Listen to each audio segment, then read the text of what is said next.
Hello, xin chào tất cả các bạn. Hôm nay mình muốn chia sẻ đến với các bạn thêm một công thức làm nước chấm nữa để các bạn ăn kèm với các món như là món chiên, món nướng, món hấp hoặc là luộc vân vân. Thì hôm nay mình làm nước chấm chua ngọt. Thì các bạn cũng biết nước chấm nó quyết định đến 50% sự thành công của một món ăn. Nếu như món ăn của các bạn có ngon đến mấy nhưng lại thiếu đi một chén nước chấm ăn kèm thì món ăn nó sẽ không trọn vẹn, nó sẽ không ngon trọn vẹn. Cũng như là khi mà mình ăn nước chấm nó ngon sẽ giúp cho chúng ta ăn ngon miệng hơn. Hôm nay mình làm nước chấm chua ngọt thì chuẩn bị các nguyên liệu cũng rất là đơn giản. Một quả chanh, ở đây là mình sử dụng là chanh không hạt. Nếu như các bạn sử dụng chanh có hạt thì các bạn phải bỏ đi cái phần hạt để tránh cho nước chấm nó bị đắng. 3 tép tỏi, một trái ớt hiểm và nửa trái ớt sừng không cay. Nó chỉ có cái vị the the thôi. Nếu như các bạn ăn được cay thì các bạn sẽ sử dụng hoàn toàn từ ớt hiểm. Tiếp theo nữa đó là đường. Và đây là nước mắm ngon xá sùng ha các bạn. Mình rất là thích ăn cái loại nước mắm này bởi vì nó có cái vị rất là đậm đà. Rồi bây giờ chúng ta sẽ bắt tay vào thực hiện công thức làm nước chấm chua ngọt này nhé. Đầu tiên tỏi các bạn sẽ cắt nhỏ ra để một chút nữa mình đi giã nó sẽ không có bị văng. 2 tép tỏi thì các bạn cắt nhỏ và 1 tép thì các bạn sẽ băm nhuyễn. Phần tỏi băm nhuyễn thì các bạn sẽ để riêng.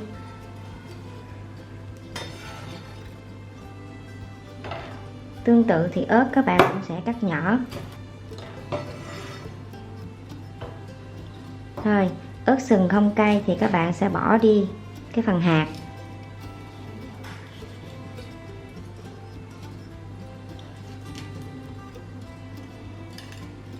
Các bạn cũng băm nhuyễn.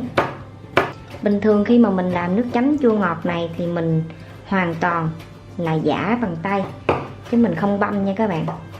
Nước mắm mà các bạn giã, nước chấm các bạn giã nó sẽ ngon hơn. Tuy nhiên thì để giúp cho chén nước chấm của mình nhìn nó đẹp mắt hơn cho nên là mình đã băm một ít ớt hiểm, mình băm một ít ớt sừng mình để riêng, cũng như là 1 tép tỏi mình băm mình để riêng, để sau khi mà mình hoàn tất chén nước chấm thì mình cho lên trên mặt nó sẽ đẹp ha. Còn bình thường khi mà mình ăn ở nhà thì mình giã hết, cho vào chén mình giã hết chứ mình không băm. Còn chanh thì các bạn sẽ bỏ đi vỏ bên ngoài. Hôm nay mình sẽ làm liều lượng nước mắm cũng tương đối cho nên mình sẽ sử dụng hết một quả chanh luôn. Quả chanh này nó cũng nhỏ chứ không to nhé. Nếu như các bạn sử dụng quả chanh nó to thì có thể là các bạn sẽ giảm lại để tránh cho nước chấm nó bị quá chua. Chanh mình đã bỏ vỏ, 1 tép tỏi băm nhuyễn, ớt sừng bỏ hạt băm nhuyễn, ớt hiểm cắt nhỏ và 2 tép tỏi cắt nhỏ. Tiếp theo chuẩn bị ngay cho mình một chén sành, cho tỏi cắt nhỏ, ớt hiểm cắt nhỏ cho vào. Cho vào đây 5 muỗng cà phê đường. Muỗng cà phê là cái muỗng nhỏ như thế này nè các bạn, muỗng mà mình hay uống cà phê đó. Cho nên là bạn nào không biết thì hôm nay mình nói luôn ha. 2 nè, 3, 4, 5. Rồi bây giờ thì các bạn sẽ giã ha, giã cho nó cái tỏi và ớt nó nát. Rồi như vậy là đường, tỏi, ớt mình đã giã nhuyễn được như thế này. Tiếp theo thì các bạn sẽ lẩy muối chanh, các bạn cho vào chén nước chấm luôn.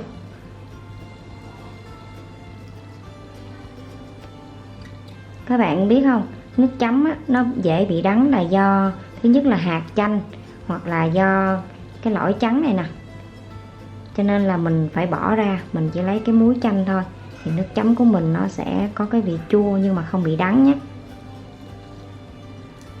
Sau khi thử làm cái nước chấm này mình thấy rất là ngon cho nên là mình quyết định mình chia sẻ đến với các bạn. Các bạn cũng có thể là tùy ý tăng hoặc là giảm liều lượng chanh lại nhé. Nếu như các bạn không thích chua quá nhiều, chua ít thì các bạn giảm chanh lại. Mình cho hết luôn ha. Bởi vì chanh thì cũng có loại nó chua ít hoặc là chua nhiều nữa các bạn, cho nên là mình có thể là tùy ý mình tăng hoặc là giảm á.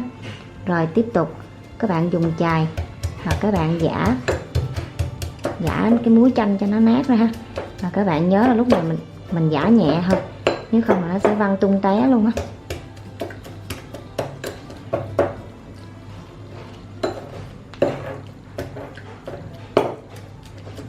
Sau khi chanh các bạn đã giã nát được như thế này, bây giờ thì cho vào đây 8 muỗng cà phê nước lọc, 8 muỗng nhỏ nước lọc ha các bạn.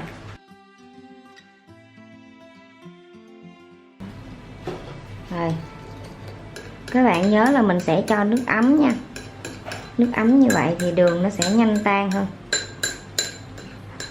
Rồi bây giờ các bạn khuấy cho đường nó tan. Các bạn nhớ là đường phải tan hoàn toàn thì khi mình cho tỏi ớt băm vào thì nó mới nổi lên trên bề mặt. Nguyên tắc của làm nước chấm tỏi ớt, nước chấm chua ngọt thì các bạn nhớ là mình phải khuấy cho nó tan đường hoàn toàn. Nước chấm này các bạn cũng có thể là làm để mà mình ăn với món chả giò cũng phù hợp nha các bạn. Nhà mình thì thường hay làm nước chấm này để ăn với chả giò đó, rất là ngon. Sau khi đường đã tan hoàn toàn thì bây giờ các bạn không sử dụng muỗng cà phê nhỏ này nữa, mà các bạn sẽ sử dụng muỗng canh. Đây là muỗng canh, muỗng mình ăn cơm á, để mà mình đong nước mắm. Bây giờ cho vào đây 4 muỗng canh nước mắm ha. 1 2 3. Bởi vì nước mắm này cái vị của nó rất là đậm đà, cho nên là mình chỉ cho vào đây 3 muỗng canh nước mắm thôi nha các bạn. Mình không có cho nhiều quá, cho nhiều quá thì nó sẽ dễ bị mặn. Rồi mình cho vào đây là 3 muỗng canh nước mắm nha. Rồi cuối cùng là mình sẽ cho tỏi băm và ớt băm nhuyễn vào, cho lên trên bề mặt để nước chấm nó thêm phần đẹp mắt ha. Rồi khuấy đều lên. Với mình thì một trái ớt hiểm là nó đã quá cay rồi các bạn, cho nên là bạn nào mà ăn cay giỏi hơn thì sử dụng hoàn toàn từ ớt hiểm nha. Mình ở đây là mình kết hợp thêm với ớt sừng không cay. Rồi như vậy là rất nhanh luôn, chỉ trong khoảng thời gian chưa đến 5 phút nữa thì chúng ta đã hoàn thành xong công thức làm nước chấm chua ngọt để các bạn ăn kèm với các món chiên, các món nướng hoặc là hấp luộc đều rất là phù hợp. Đặc biệt là món chả giò thì các bạn ăn kèm với nước chấm chua ngọt này phải nói là ngon bá cháy bật chét luôn. Mình chúc cho các bạn sẽ thành công, và nếu như các bạn cảm thấy yêu thích hoặc là các bạn thử nghiệm công thức này thì các bạn hãy cho mình biết cảm nhận bằng cách là comment trực tiếp vào bên dưới cho mình nha. Các bạn đừng quên like và đăng ký kênh để ủng hộ cho mình, cũng như chia sẻ cho bạn bè để biết thêm một công thức nữa về cách làm nước mắm chua ngọt này nhé. Một lần nữa cảm ơn các bạn, chúc các bạn thành công và ngon miệng. Hẹn gặp lại, bye bye.